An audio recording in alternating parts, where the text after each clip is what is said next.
নমস্কার বন্ধুরা, Namita village kitchen of ফুডে সকলকে স্বাগতম।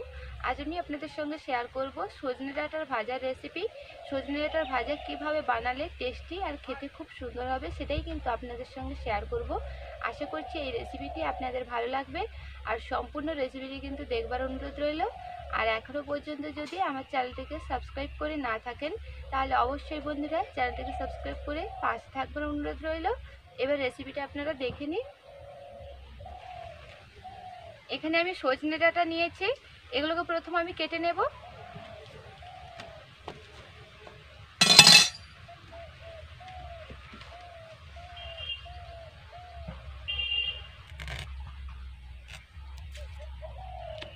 প্রথম আমি সজনে ডাঁটার ছালগুলোকে তুলে নেব। এইভাবে আমি ছালগুলোকে তুলে নিচ্ছি।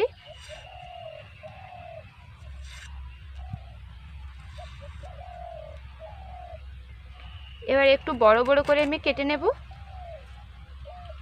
এইভাবে একটু বড় বড় করে আমি কেটে নিচ্ছি।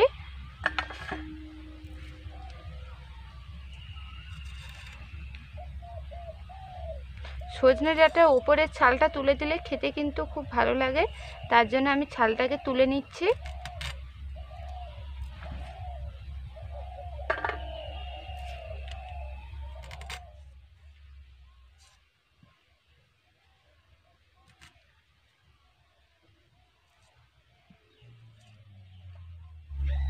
সবগুলো সজনে ডাঁটাকে আমি কেটে নিয়েছি। এবার ভালো করে এগুলোকে আমি ধুয়ে নেব।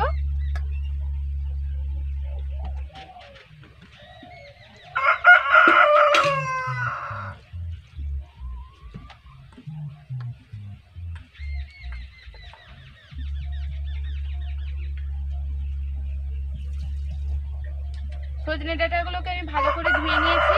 এবার আমি উনানটাকে আমি ধরিয়ে নেব। উনান আমি ধরিয়ে নিয়েছি, এবার কড়াটা বসিয়ে দেব। কড়াটাকে এবার ভালো করে গরম করে নেব। কড়াকে আমি ভালো করে গরম করে নিয়েছি। এবার কড়ার মধ্যে তেল দিয়ে দেব।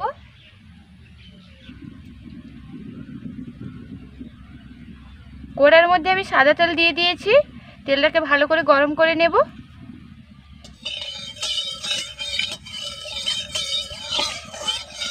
কড়ার চারিদিকটা আমি ভালো করে তেল লাগিয়ে নিচ্ছি।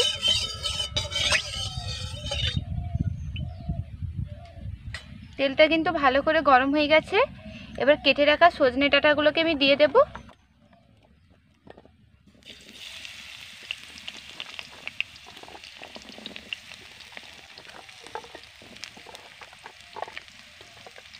সবগুলো সজনে ডাঁটাকে আমি তেলের মধ্যে দিয়ে দিয়েছি। এবার ভালো করে নেড়ে নেব।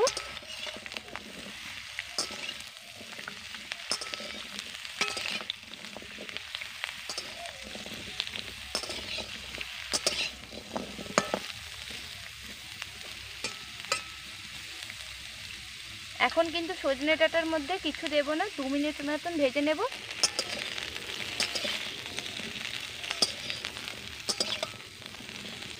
সজনে ডাঁটা ভাজবার সময় কিন্তু মাঝে মাঝে নেড়ে রাখতে হবে, তাহলে কিন্তু দুদিকটা সমানভাবে ভাজা হবে। নাহলে কিন্তু একদিকটা ভাজা হবে আর একদিকটা কিন্তু ভাজা হয় না, তার জন্য কিন্তু মাঝে মাঝে নাড়তে হবে।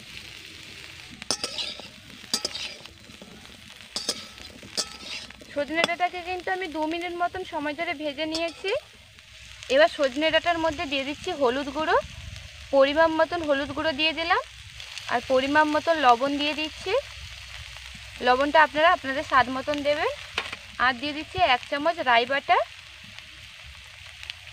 এবার দিয়ে দিচ্ছি পেঁয়াজ বাটা, 2 চামচ পরিমাণ পেঁয়াজ বাটা দিয়ে দিচ্ছি। এবার আমি সব কিছুকে ভালো করে মিশিয়ে নেব।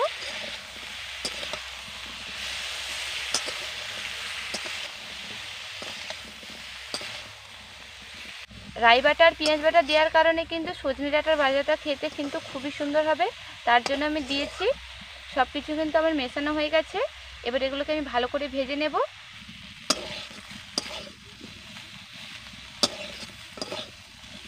এভাবে কিন্তু মাঝে মাঝে আমি সজনে ডাঁটাকে নেড়ে রাখছি যাতে মশলাগুলো নিচে না লেগে যায়।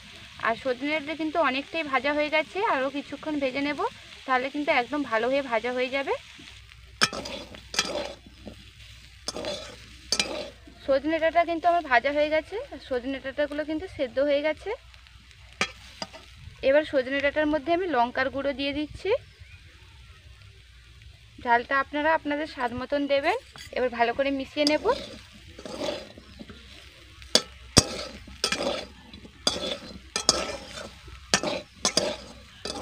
সজনে ডাঁটার সঙ্গে লঙ্কার গুঁড়োটাকে কিন্তু আমি ভালো করে মিশিয়ে নিয়েছি। এবার আরও 1 মিনিট মতন ভেজে নেব, তাহলে কিন্তু একদম ভাজা হয়ে যাবে। আরও 1 মিনিট মতন কিন্তু আমি ভেজে নিয়েছি, একদম কিন্তু সজনে ডাঁটা ভাজা হয়ে গেছে। এবার সজনে ডাঁটাকে আমি তুলে নেব।